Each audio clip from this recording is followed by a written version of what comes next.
Thank you for your interest in our study.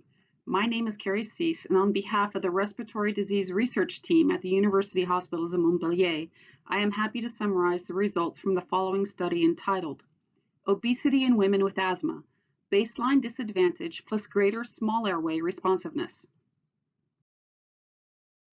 Epidemiological links between obesity and asthma point towards their potential interaction or accumulation of additive effects.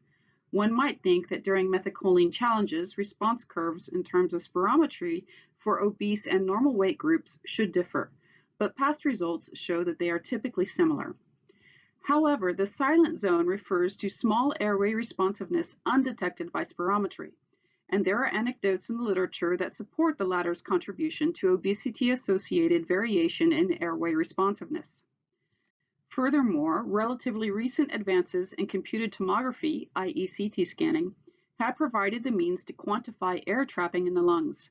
Specifically, the expiratory to inspiratory ratio of mean lung density has proven particularly apt as an objective means of assessing small airway obstruction in mild asthmatics.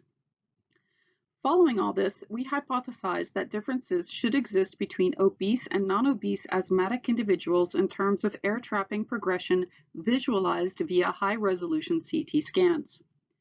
The primary objective of this study was therefore to compare expiratory to inspiratory ratios of mean lung density throughout methacholine testing between obese and non-obese patients with asthma. To reduce heterogeneity due to body shape differences between sexes, this first mechanistic study further focuses on women only. The study population was composed of non-obese and obese women with asthma. Each patient participated in a methacholine challenge with typical spirometric measures repeated at each step of the challenge, such as forced expiratory volume in 1 second and forced vital capacity. However, the novelty of the present study was that we also performed CT scanning at each step of the methacholine challenge. This additionally provided repeated measures of expiratory to inspiratory ratios of mean lung density. Repeated measures for each parameter were used to create standardized response curves by plotting response variables against the log of the percentage of the maximum cumulative methacholine dose. The resulting standardized response curves visually display the relative amplitude of experimental bronchoconstriction while controlling for sensitivity.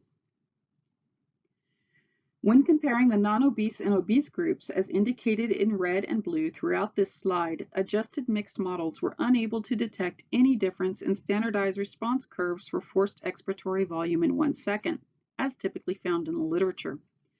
For forced vital capacity, an overall obesity effect was found. Finally, for expiratory to inspiratory ratios of mean lung density, an interaction between obesity and the relative methacholine dose was significant, indicating differences in slopes. Slope values were then directly analyzed, and the obesity differences pinpointed to the first 2/3 of the standardized response curves. The reader should note that these results were independent of baseline effects, which always disadvantaged the obese group, and other group differences involving age, bronchial morphology, or differences in forced expiratory volume in 1 second.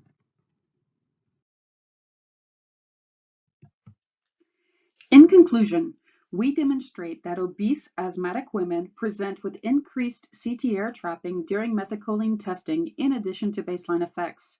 To our knowledge, this is the first objective demonstration that BMI negatively affects the extent and speed of small airway responsiveness in an asthmatic population.